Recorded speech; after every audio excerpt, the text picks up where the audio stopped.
Hi, everybody. Welcome back. Happy Friday. Oops. Okay. Hope everybody is doing well. Enjoying the cooler weather a little bit. It's a little bit bittersweet for me. I feel like I had a great summer. I love the warm weather. I'm going to miss the summer, but this chilly weather has me feeling cozy. Makes me want to make soup and chili. So I'm getting excited for the fall. I'm going to wait one more minute, or I guess 30 seconds.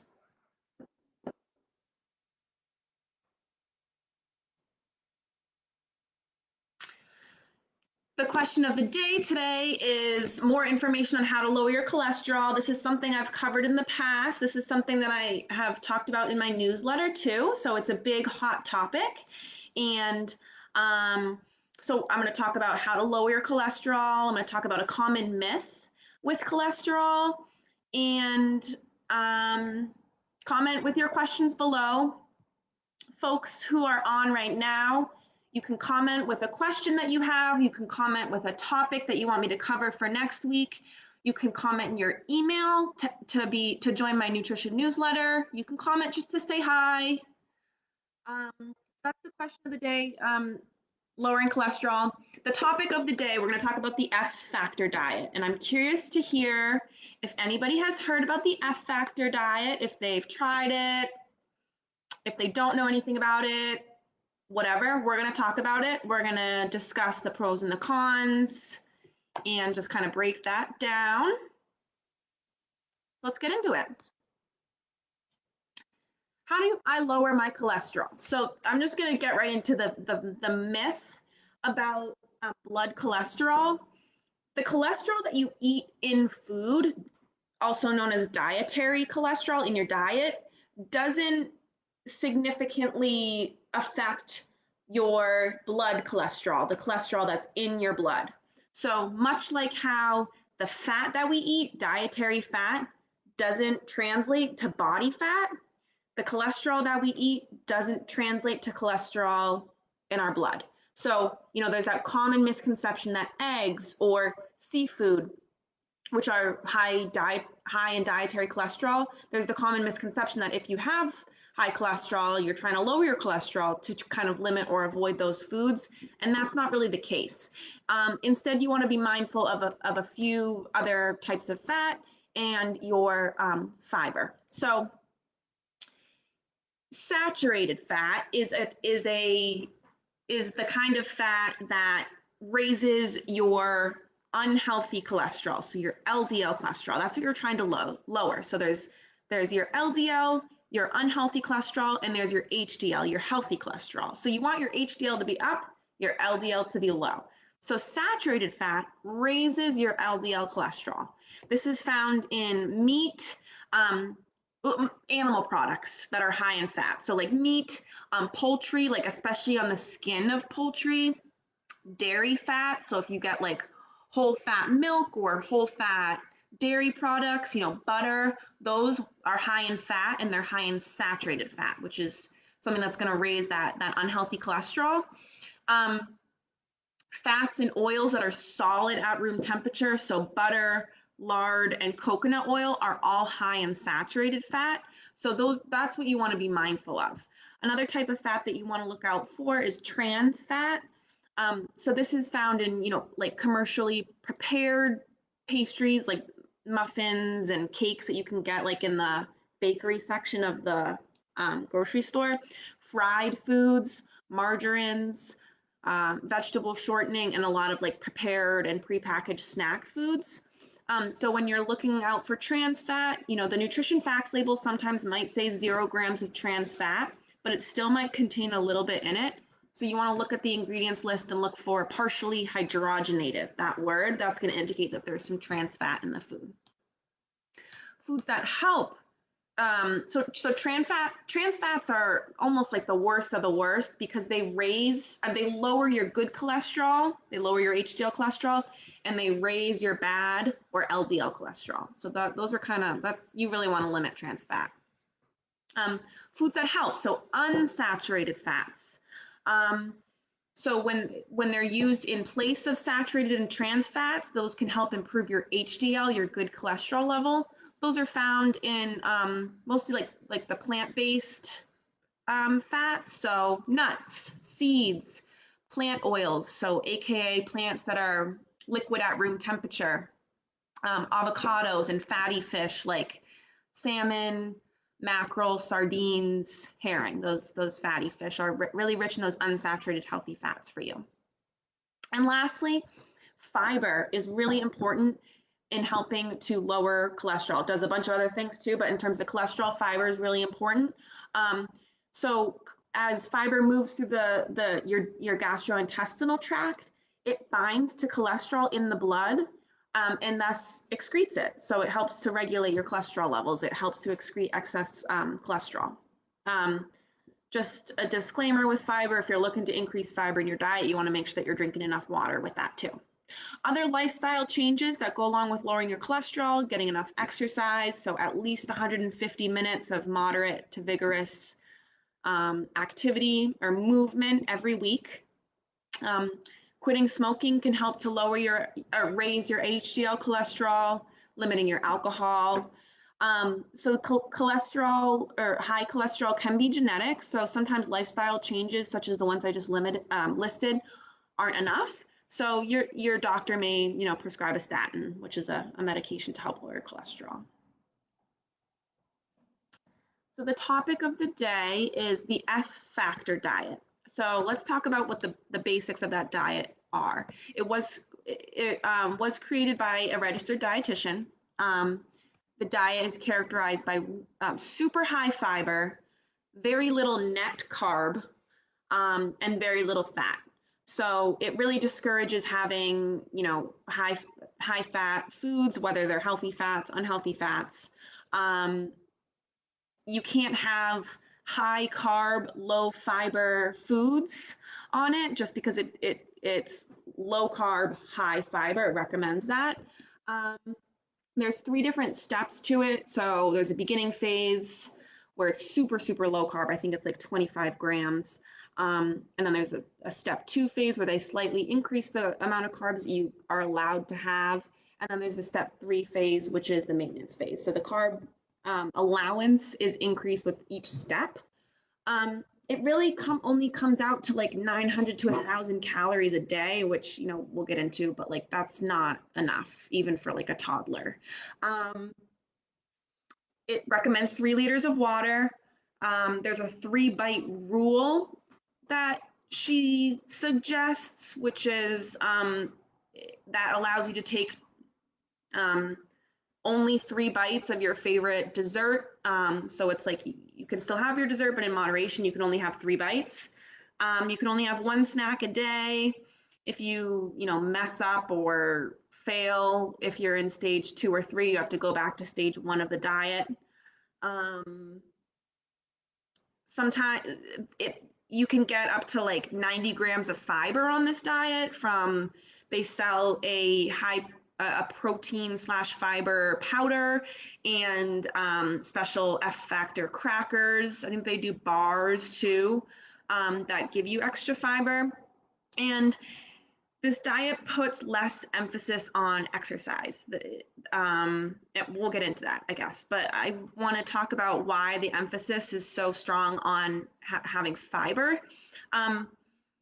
Women up to 50 years of age need 25 grams of fiber a day, and then men up to 50 years need 38 grams a day. If you're older than 50, for women, it goes down a little bit for when you're older than 50. So for women over 50, you need 21 grams. For men over 50, you need 30 grams of fiber a day.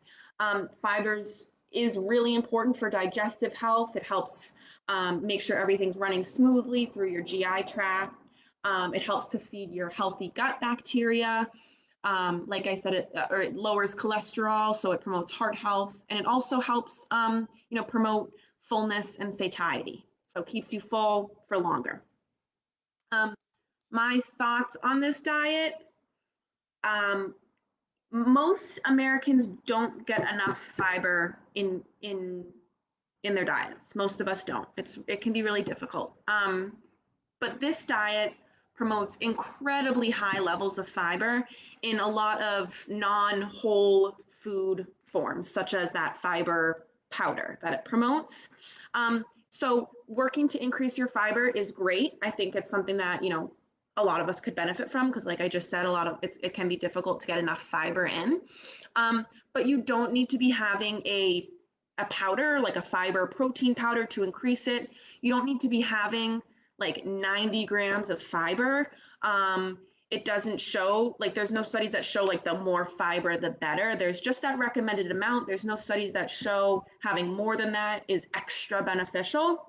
Um, and having more, like an excess of fiber, can really cause some GI upset. You can have gas, you can have bloating, constipation, and or diarrhea with it too. Um, it promotes mixing, like so they have that protein fiber powder. It encourages like mixing that in with your eggs, or like mixing it in with sauce, like pasta sauce, or guacamole. um, which, eggs are a high protein, delicious, healthy food for you. We don't need to be mixing fiber into that. We can have a veggies mix in with the eggs, with, a piece of whole wheat toast on the side to get some fiber in. We don't need to be mixing a fiber powder into a food that's naturally just not high in fiber. There's other ways that we can do it. Um, you can get fiber from whole foods, whole grain products, whole grain pasta, brown rice, oatmeal, whole wheat, breads, tortillas, whole fruits and vegetables, uh, beans, nuts, seeds, lentils. Those are all amazing forms of fiber.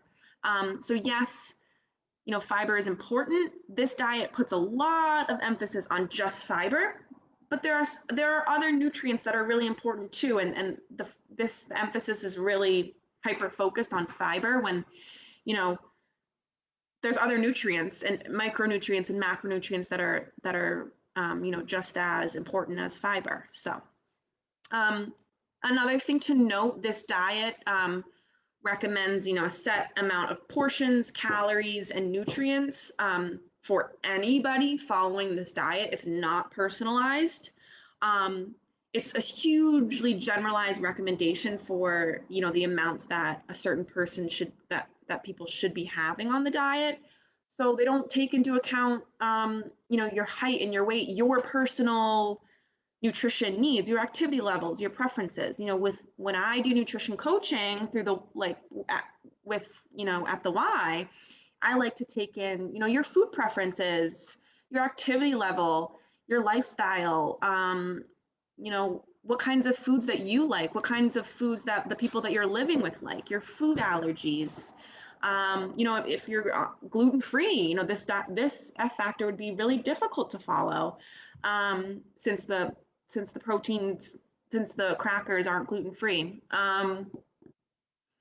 So it's just the diet just gives one set amount and is expected for that to, work for everybody, which just isn't the case. We all have very different nutritional needs. Um, the mental aspect of this diet, like I harp about this with any sort of dieting, um, it can be detrimental. It can cause disordered eating patterns and thoughts about food. It can cause an unhealthy relationship with food because it really demonizes those high carb and low fiber foods. Um, it lists on the website, these foods are allowed, these foods are not allowed, limit these foods. Any kind of talk like that isn't promoting an unhealthy relationship with food. You shouldn't feel like there are certain foods that you're allowed to have, certain foods that you're not allowed to have. Um, it's just, it creates those food rules, and it can really disrupt your social life, where, if you're going to a party or a holiday event and you're worried about what you can eat, what you can't eat, if you can have anything there, if you're going to blow your diet. um, so for some people, this diet might work for you, but it's a risk, I guess. If you so it might work for some people, for other people, you might end up, with disordered eating or eating disorder because of any sort of diet such as this. And it's important to remember too that 95 studies show that 95% of diets fail. You don't fail the diet fails you. 95% of them do. Um, and 2/3 of people, this is specifically talking about weight loss diets, which is what FFactor is kind of designed for. 2/3 of people who lose weight on diets end up gaining not only the weight back that they lost, but more within 2 to 5 years of losing the weight. Um, but lastly, the diet kind of downplays exercise, saying that this diet will help you to burn fat, build muscle, so that you don't need to be exercising. I think there's a couple problems with this. They make it seem like exercise is only done to burn fat, lose weight, gain muscle. And it downplays the importance of exercise. It's beneficial for reducing blood pressure, thus, reducing your risk of cardiovascular heart disease. Exercise is amazing for managing your blood sugars better, for strengthening your bones, for flexibility, for stress reduction, mental health, mood improvement, increasing your energy. So it says that you don't need to be exercising, which is true. You don't need to be exercising, but it says because you're losing weight on this diet, you don't need to exercise. But exercise shouldn't and doesn't have to be about just changing your body shape, size, weight, but it has all these other amazing benefits. So those are my thoughts on the FFactor diet. If anybody, you know, and I don't. This was created by a dietitian, so there is some evidence. As we know that fiber is really good for you. We don't get enough of it, so it doesn't hurt to be increasing your fiber, but you don't have to do it through this diet. You don't need to be having obscene amounts of fiber. Um, this diet, I think, kind of emphasizes that, myth that high carb foods aren't good for you. That's not the case. Um, so if anybody, has any questions, if you're doing FFactor and have any questions about it, I'm not here to shame anybody who's doing it or anybody who's thinking about doing it. These are just my thoughts on the diet. If you are curious about trying the diet and just want to ask me about it, um, in your personal situation, you can message me on Facebook and we can chat about it. Um, you know, I'm here to support you regardless of what you decide to do. These are just my thoughts. This is just my breakdown of the diet and what I think. Um, and yeah, as always, comment your questions below. Let me know what topics that you want me to cover. Um, I think next week I'm going to do a chat on a little bit more about my tools, a few tools that I use that are so powerful in creating healthy, balanced meals. It really takes away the stress around what your meals should be made up of in order for it to be healthy and satisfying. So I have some tips on that.